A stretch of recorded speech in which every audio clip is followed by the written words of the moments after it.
Manx Radio's Update with Andy Wint.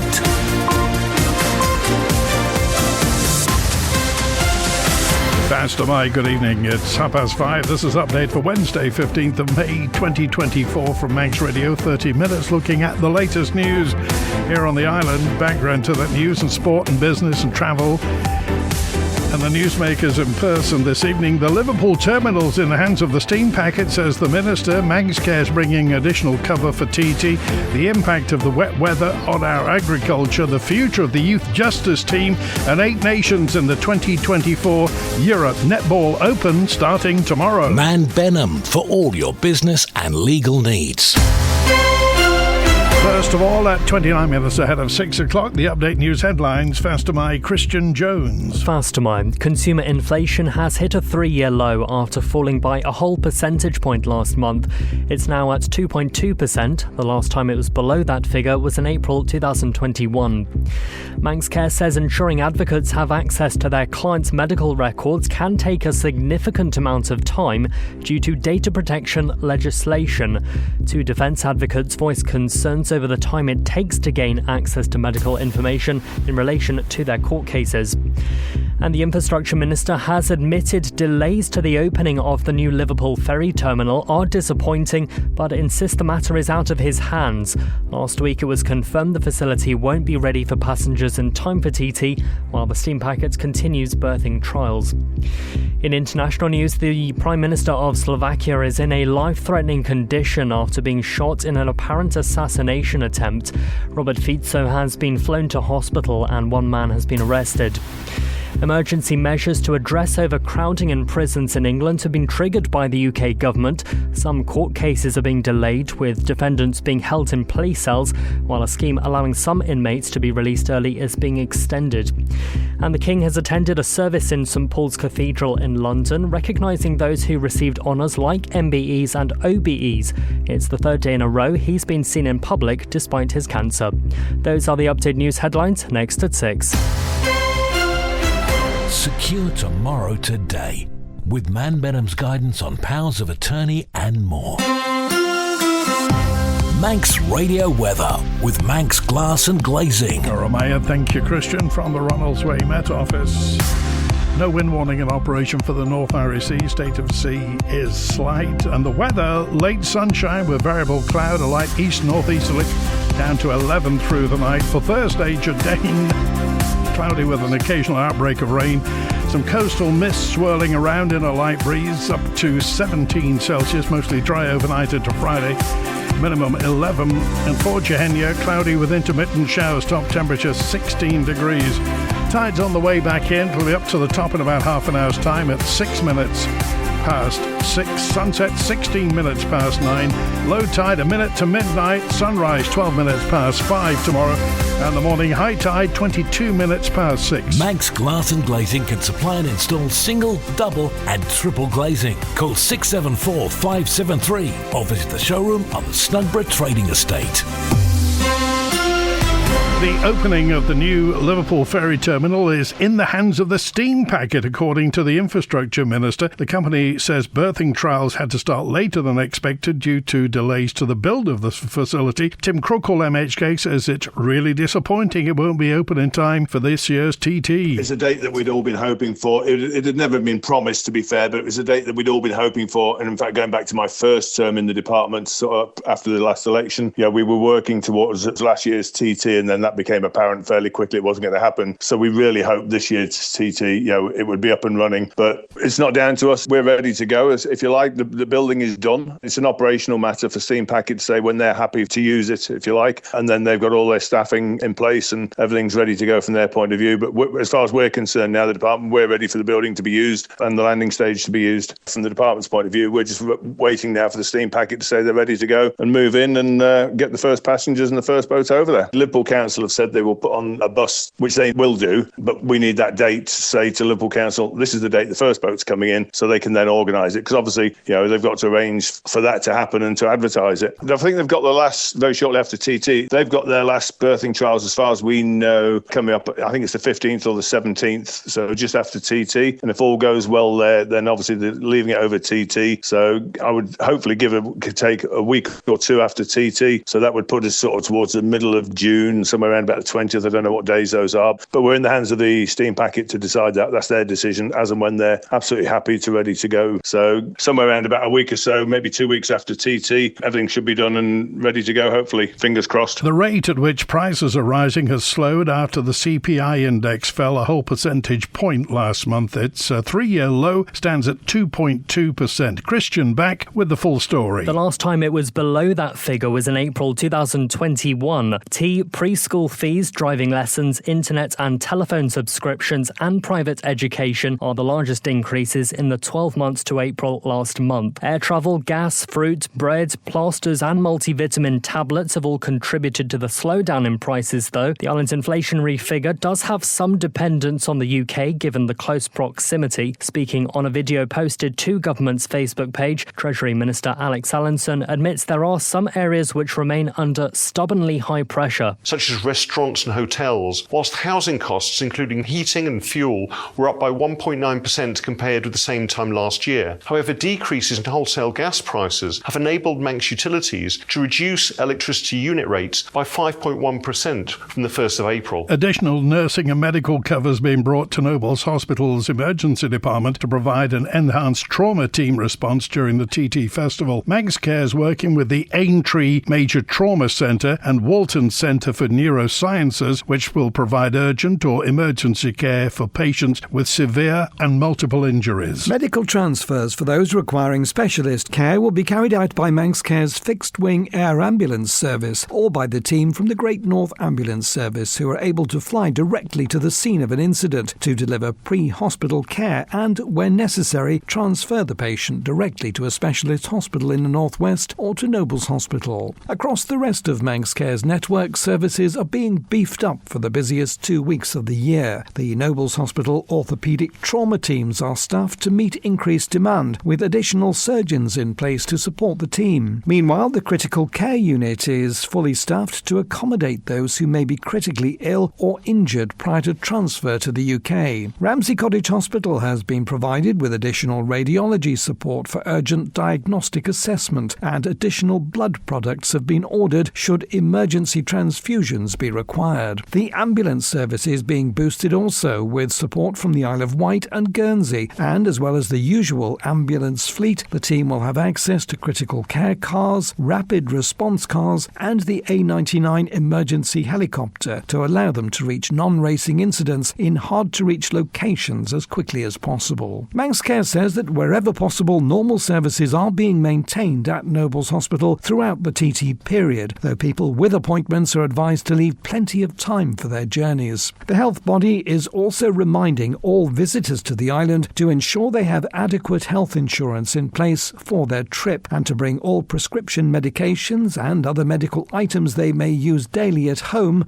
with them on their journey. The Isle of Man in 30 minutes. Update on Manx Radio with Andy Wint. Pastor Mai, it's 21 minutes before 6. A farmer says the wet weather earlier this year has had an impact on planting crops. Alan Radcliffe of Ballyyocky Farm in Regaby has been speaking to Countryside on Manx Radio. Yeah, if you get ground that's been punched too hard by cattle or even sheep, then it can take a bit of work to get the grass back in decent nick, really. It's run on a pretty traditional kind of basis.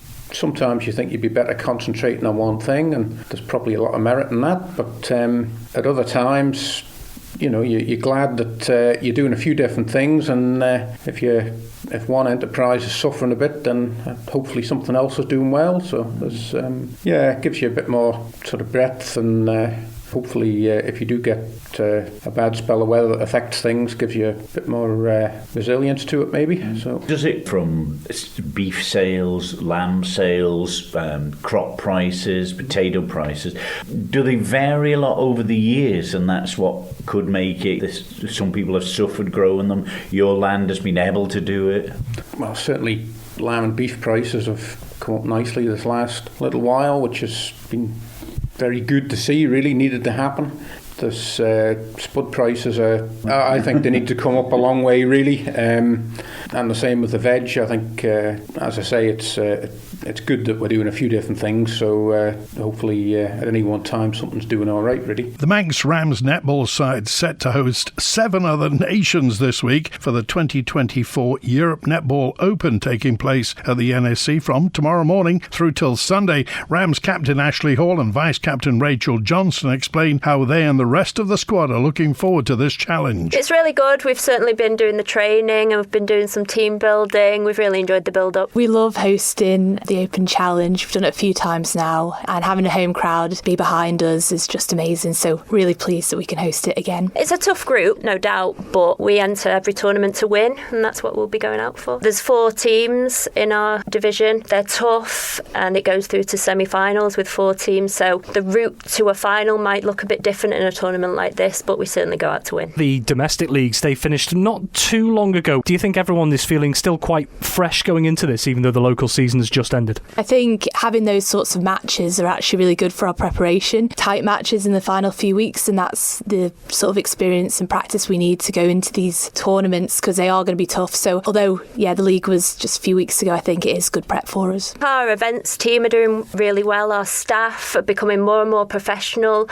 Other sports are looking at us and what we do, and they're really impressive events. For our team, it's great for experience, for our bench officials, our match officials, everything like that. It's just wonderful coming together of everything and seeing everyone's efforts be fruitful. We've got a big squad going into this tournament. We're giving these young players experience and the exposure they need against these top teams. And, we're creating some depth. These young players coming through, they're good. They're just going to get better and better. So this tournament serves well for them. It's a different intensity, and there's an element of pressure. Although this season the league has been a lot tighter, sometimes you play against matches that you don't have that intensity or pressure, and when you turn up to these matches you've got to be on it from the first whistle. So it's just more the mentality, actually. The only radio station that's Manx, and we're proud of it. Celebrating 60 years, this is Manx Radio. The future of the youth justice team on the Isle of Man is going to be looked into later this year. The Justice and Home Affairs Minister has revealed more details in the House of Keys. Jane Paul Wilson, MHK, explained the figures from 2022-23. 68 children committed 216 matters,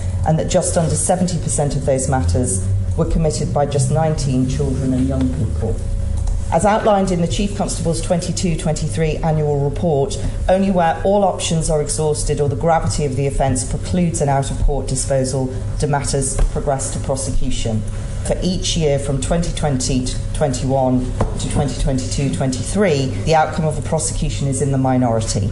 For example, in 22-23 there were 1,011 outcomes, of which only 216 or 21% led to prosecution. The aim obviously is for us to do all we can to reduce and address youth offending, but none of this can be addressed by the police alone, because we are dealing with a broader societal challenge in many respects. And so honourable members, I'm sure, will have heard me speak before about the importance of initiatives such as the Multi-Agency Safeguarding Hub, which brings together professionals not only from the constabulary but from social work, and allows us to tap into youth justice expertise as well, in order that the appropriate range of skills is available, but also to facilitate intervention. So there is also a working group in place now, and their intention is to bring forward some advice about what a future youth justice team may look like a bit later this year. It continues to be the case that work by the Multi-Agency Safeguarding Hub that is looking not only at individuals who may be caught up in crime but are vulnerable to exploitation, and I think that is one of the most complex and difficult problems we face. That work continues in the meanwhile to try and safeguard individuals as well as try and deter them from the criminal justice system. Manx Radio Business Briefing. Shares in credit checker and data giant Experian surged after the company delivered annual results at the top end of expectations and guided to an acceleration in top-line growth for the coming year. Group revenues from ongoing activities to the year 31st of March totaled $7.06 billion, up 8% year-on-year and up 6% on an organic basis. Analysts at Jefferies said they expected organic growth to be closer to 5%. Experian said all 4 of its key regions contributed positively to organic growth, rising 5% in North America, 13% in Latin America, 2% in the UK and Ireland, and 7% in EMEA and the Asia Pacific. For a full daily market report, go to ramseycrookall.com. JAB Holding, the German conglomerate headquartered in Luxembourg, which operates in consumer goods, coffee, luxury, fashion, animal health and fast food, and owns Pret-a-Manger and Krispy Kreme donuts, is expanding its presence in the insurance sector with the launch of a new global insurance platform and asset management business. This follows a challenging period for its food and drinks division, marked by a rise in Pret-a-Manger's debt to $744 million in 2022 amidst increased interest rates and consumer discontent over its subscription program. Pret made a series of board changes last month, which included bringing back its co-founder as it ramps up the next phase of international growth. JAB is already active in the insurance market, with 20 pet insurance brands expected to achieve over $3 billion in revenue this year. The Telegraph reported that leading the expansion into the broader insurance landscape, JAB's enlisted the veteran U.S. insurance executive Anant Bala. The Stock Market Report. Brought to you by Ramsey Crookall. UK and European markets moved higher on US inflation data. The dollar fell, oil rose on expectations for higher demand, and gold climbed to a more than 3-week peak. The numbers from Ramsey Crookall. At the close in London, the FTSE 100's up 0.2%, 8,445. The DAX in Frankfurt up 0.8% at 18,872. A short time ago in New York City, the Dow Jones Industrial up 0.6%, 39,818. The Nasdaq Tech Stocks Index up almost a percentage point at 16,663, and the S&P 500 in the Midwest up 0.8% at 5,289. In the exchange markets, the British pound sterling is trading at $1 26.6 cents, €1 16.5 cents, and 23 South African rand 17.1 cents.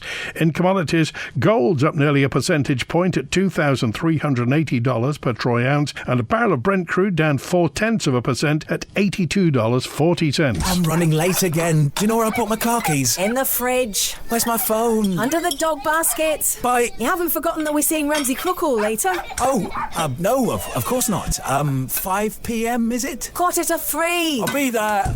Life is busy. That's why Ramsey Crookall's team takes time to help you make a mindful investment decision, considering all the options, giving you full control of your financial future. Less stress, more assurance.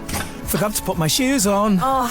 See how we can make your money work for you. Call 717171 or visit ramseycrookall.com. Licensed and regulated by the Isle of Man Financial Services Authority. 12 minutes before 6 on Manx Radio, live from Douglas in the Isle of Man. An oncologist who's been giving evidence to the House of Keys believes more safeguards are needed in the Isle of Man's assisted dying bill. Dr. David Randall took questions from MHKs at this week's sitting as members continue to consider amendments to Dr. Alex Allenson's proposals. What is being discussed in this bill will completely change the way we treat patients at the end of life.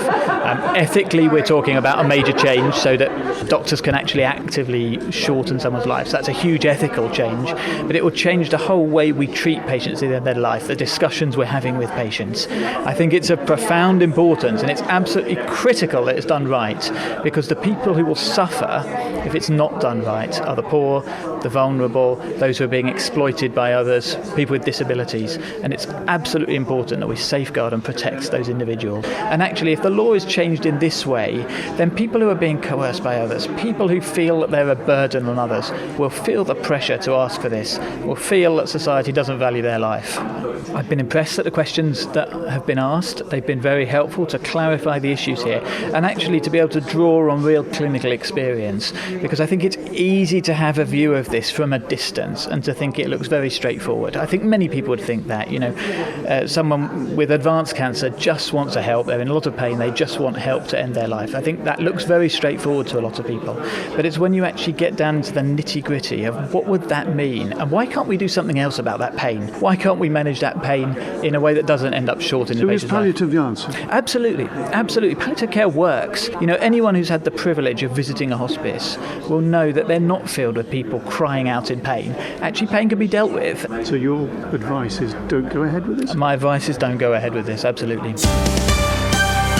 Manx Radio Sport. Fast am I, Rob Pritchard. Fast am I. Good evening. Starting with football, and Ayr United now need just 1 point later this week to win the Canada Life Men's Premier League after the Northerners earned victory in the latest Manx football fixtures last night. They were narrow 1-0 winners away at relegated Braddon and now need just a draw against St Mary's on Friday to lift the silverware. Meanwhile, also in the top flight last night, Ramsey and Rushen United played out a 1-1 draw. Elsewhere on Tuesday evening, Foxdale were officially presented with the Division 2 title following their 7-3 home win over Colby to finish the season unbeaten in the league, whilst Douglas High School All Boys thrashed Jims 11-0. Tonight there are 2 matches in Combination 2, Foxdale versus Douglas Athletic and Jims versus Onken, both getting underway at 6:30pm. In athletics, Manx racewalker Erica Kelly is set to compete for England for the first time since 2019.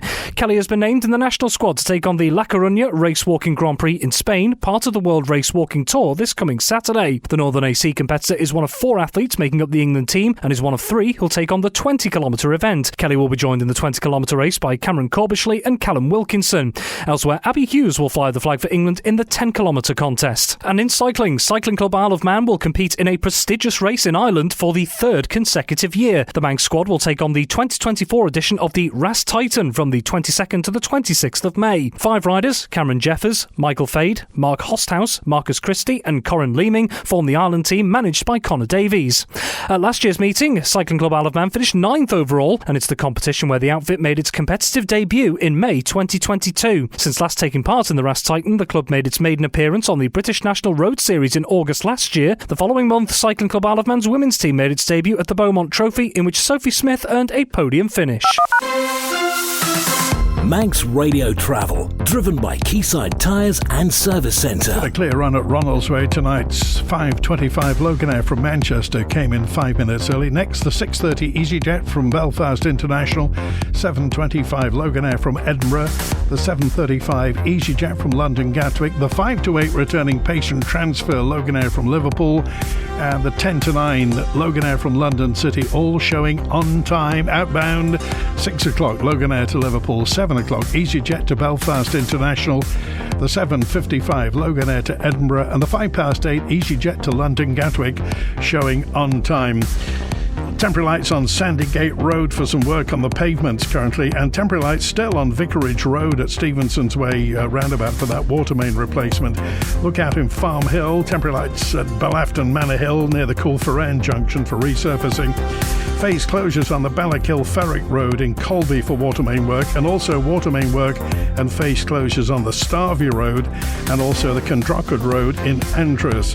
24-hour lights on the Glen Helen Road. They're repairing a wall there at the moment. Hillside Avenue close to Circular Road in Douglas for office window replacement, and part of Switzerland Road is closed for building work till November.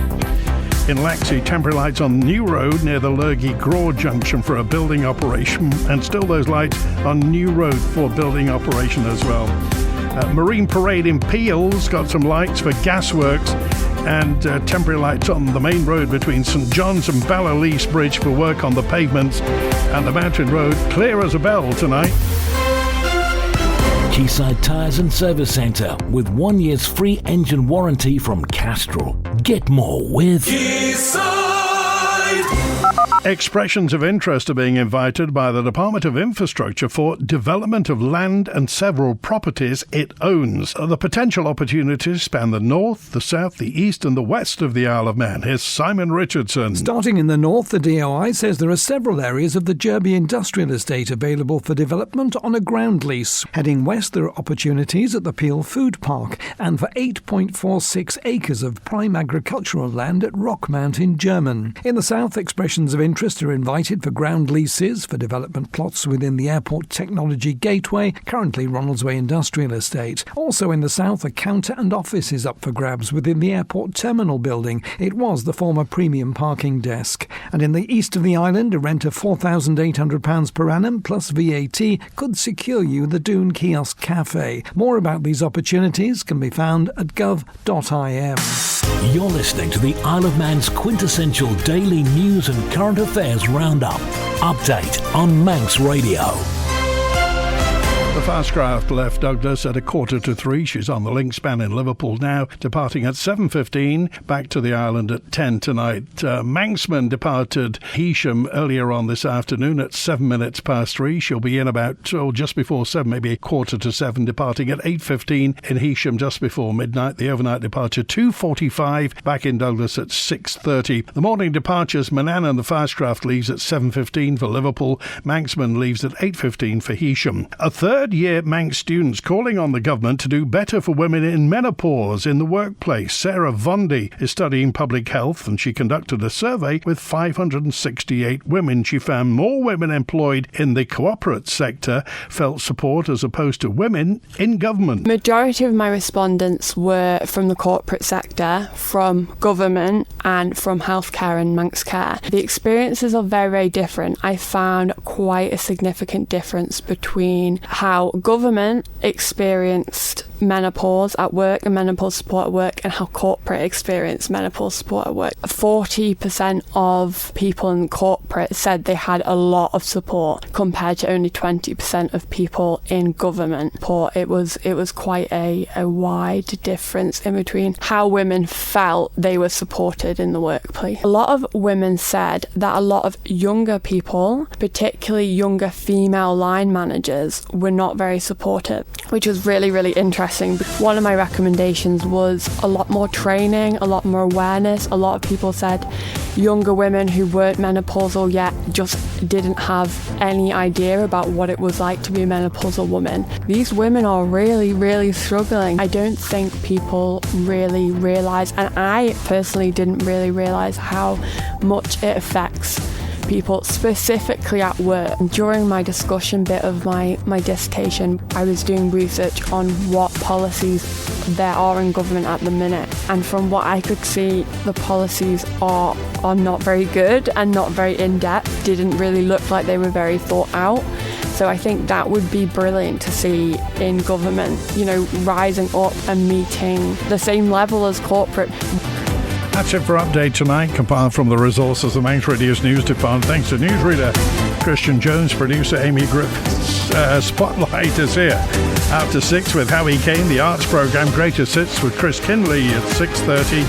Ernie Thorne's Opera Hour at 9, and Update returns tomorrow at 5:30. WINT